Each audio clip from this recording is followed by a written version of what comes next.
तो भिखारियों के पास लाखों रुपए रहने के बावजूद भी ये लोग भीख मांगते मांगते मर गए। ताजा मामला कर्नाटका के मांड्या से सामने आया, जहां 8.5 लाख रुपए थे एक भिखारी के पास। इनके घर के अंदर मिले 100 नोटों की बात नहीं हो रही, बल्कि इनके बैंक अकाउंट के अंदर 7.5 लाख मिले। घर के अलग है। इंदौर के अंदर तो एक भीख मांगने वाले का जाती घर और ऑटो रिक्शा भी था, जाती ऑटो। गोरखपुर के भी एक भिखारी के जब छानबीन की गई तो पता चला कि उसके पास भी 8.5 लाख रुपए है। गुजरात में एक भिखारी मर गया था, उसके घर में छापेमारी के बाद 1.5 लाख रुपए मिले कैश।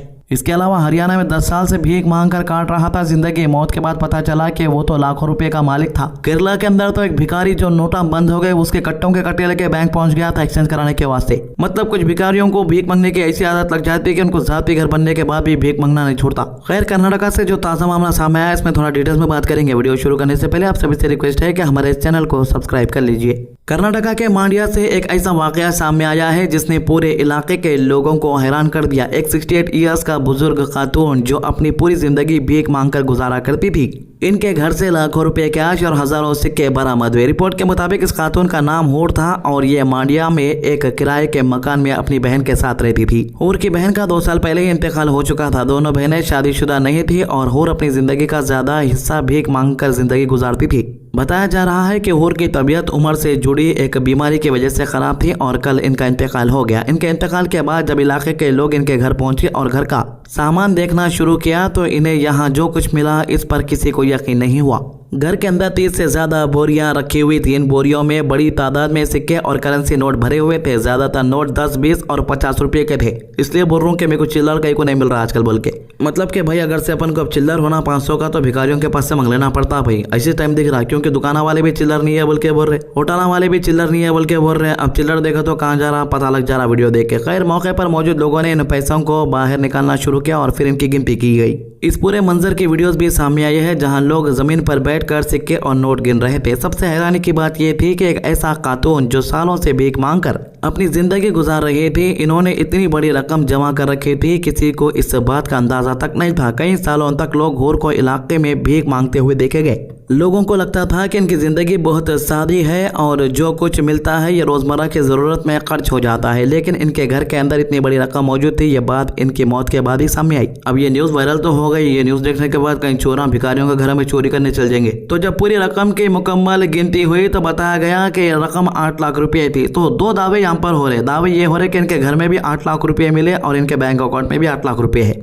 अब ये जो टोटल अमाउंट है ये तो पुलिस वालों की ब्रीफिंग के बाद ही पता चलेगा। खैर, इसके बाद ये पैसा हूर के भाइयों के हवाले कर दिया गया। रिपोर्ट के मुताबिक एक भाई को 6 लाख रुपए मिले, जबकि दूसरे भाई को 2,40,000 रुपए दिए गए। कई को भाई उन्हें भी भिखारी है, इसको 4 लाख रुपए कम कई को दे दिया। समझ के बाहर है ये बात। अच्छा हुआ गनीमत भाया ये नहीं बोल दिया कि हमारे क्या जरूरत है रे भाई उनके पैसों की, हमारे पास दुनिया का है बोल के। आजकल नहीं बोल सकते भाई किसके पास कितना पैसा है बोल के। पैसे नहीं है बोल के चाय तक नहीं पीते कुछ लोग, मगर अकाउंट के अंदर लाखों रुपए पड़े हुए रहते हैं। मेरे दोस्त की बात कर रहा हूँ मैं। इस वाक्य ने मांड्या के लोगों को सोचने पर मजबूर कर दिया है कि हूर ने इतने सालों में ये पैसा किस तरह जमा किया और ये अपनी जिंदगी में इस रकम को खर्च करने के बजाय क्यों जमा करती थी। अब खर्च करने की बात करें तो जो है भिखारियों की बात नहीं कर रहा हूँ, खर्च करने के वास्ते दिल भी होना रहता। मेरे रिश्तेदार मेरे दोस्तों में भी कुछ ऐसे लोग हैं करोड़ों रुपए रखने के बावजूद भी खर्च नहीं करते। जाहिर सी बात है भाई, हर एक की जिंदगी में कुछ ऐसे वाकयात आते हैं उसको जो है लोग याद रख लेते हैं। मेरे भी जिंदगी के काफी सारे ऐसे वाकयात हैं जिसको मैं भूल नहीं सकता हूँ और जब मैं न्यूज हम बोलते रहता हूँ तो ऐसे वाकयात में कोई याद भी आ जाते। इससे पहले भी एक टॉपिक से रिलेटेड वाकया बोले तो कुछ लोग कमेंट करना शुरू कर दिए, आप स्कॉलर बन गए, आप फिलोसोफर बन गए। देखो भाई, एक फिल्म निकाला था उन्हें, वो फिल्म को ऑस्कर अवार्ड भी मिला, स्लमडॉग मिलियनेयर बोल के। सॉरी, उसका नाम स्लमडॉग मिलियनेयर है और वो मेरी लास्ट फिल्म थी जो मैं थिएटर में देखा मेरे दोस्त के साथ। और मेरे दोस्त को फिल्मों का बहुत शौक था, मगर वो फिल्म के अंदर इंटरवल से पहले सो गया उन्हें। अब वो फिल्म की स्टोरी क्या रहती बोले तो एक चाय वाले को कौन बनाया करोड़पति के अंदर बिठा देते ये लोग। अब उन्हें जो है सवाल जैसा सवाल रहता उसके हिसाब से उसकी जिंदगी गुजरी हुई रहती, तो हर सवाल के पीछे उसकी जिंदगी का एक हिस्सा जुड़े हुआ रहता। तो उन्हें जो है फौरन पूरे सवालों के जवाब देके मिलियनर बन जाता। तो इसलिए उसका नाम स्लमडॉग मिलियनेयर लग दिया। हम जो पहले फिल्म में अंग्रेजा फिल्म बनाए से है वो इंडिया की स्टोरी को देख के। अब इरफान खान भी फिल्म के अंदर बाद में उससे पूछताछ करते हैं कि तो हर सवाल का जवाब कैसा दे दिया। लास्ट के सवाल को तो हम लोग गुमराह भी करे, लेकिन इसके बावजूद भी तो सही सवाल का जवाब कैसा दे सका। तो फिर उन्हें जो है उसकी जिंदगी के हिसाब से पूरे सवालों के जवाब देते रहता। मेरे बचपन में ऐसा हुआ था तो ये सवाल का जवाब दिया, लास्ट में मेरे साथ ऐसा हुआ तो इसके सवाल का जवाब मैं ऐसा दिया, बाद में इसको छोड़ देते समझो। तो अंग्रेजा जो है बाहर 7 समंदर पार बैठ के भी उन लोग इंडिया के ऊपर नजर रख के ऐसे फिल्में बना के ऑस्कर अवार्ड जीत लेते।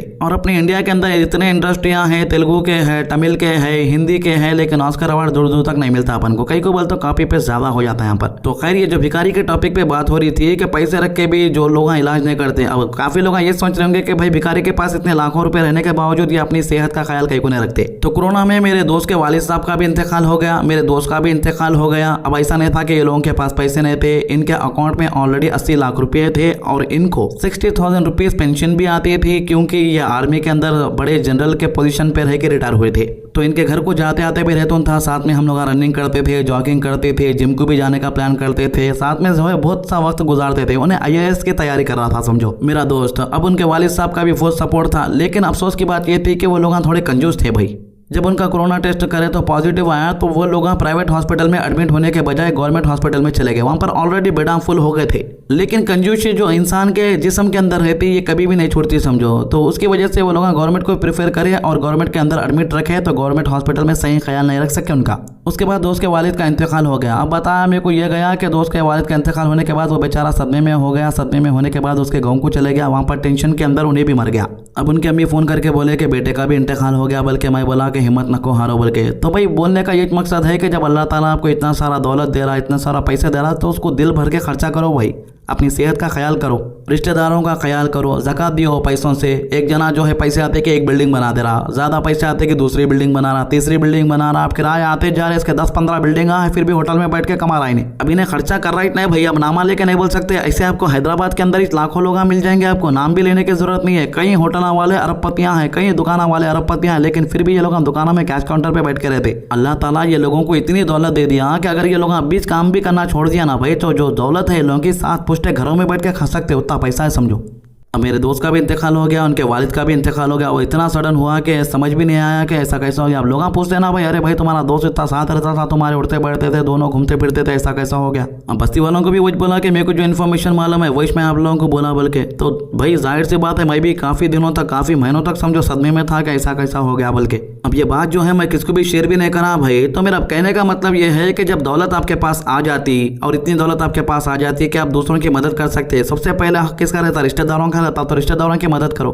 इन रिश्तेदारों की मदद नहीं कर रहा, रिश्तेदारों के पास खाना नहीं है खाने के वास्ते, तो इन्हें जाके मस्जिद में चिराग लगा रहा, 4 लोगों के सामने वाहवाही करना बोल के। तो रियाकारी बोलते हैं उसको, दिखावा। अपने पास दौलत आई, सबसे पहले अपने बच्चों का ख्याल करना, फिर अपने रिश्तेदारों का ख्याल करना, और उससे ज्यादा भी अल्लाह ताला दे रहा तो आपके करीबी मस्जिद, मदरसा और जो कब्रस्तान, इसके अंदर आप खर्चा करना पैसे।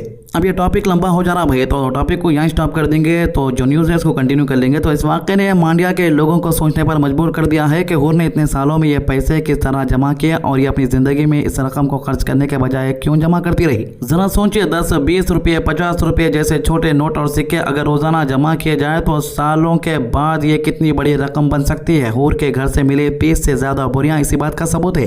फिलहाल इस पूरे मामले ने इलाके में काफ़ी हैरानी पैदा कर दी। लोगों के लिए सबसे बड़ा सवाल यही है कि 68 ईयर्स की इस खातून जो पूरी जिंदगी भीख मांगती रही, इनके अपने घर से इतने लाख रुपए कैसे मिल गए। हूर अब इस दुनिया में नहीं है, लेकिन इनके घर से मिलने वाली यह रकम इनकी जिंदगी का एक ऐसा रास्ता मिलाई है जिसका अंदाजा शायद इनके आसपास रहने वाले लोगों को भी कभी नहीं था। बस हम यही दुआ करते हैं कि अल्लाह इनके सारे गुनाह को माफ फरमाए। तो ये थे इस मामले के अभी तक के अपडेट। हमारे चैनल को सब्सक्राइब कीजिए, वीडियोस को ज्यादा से ज्यादा शेयर कीजिए। अल्लाह हाफिज।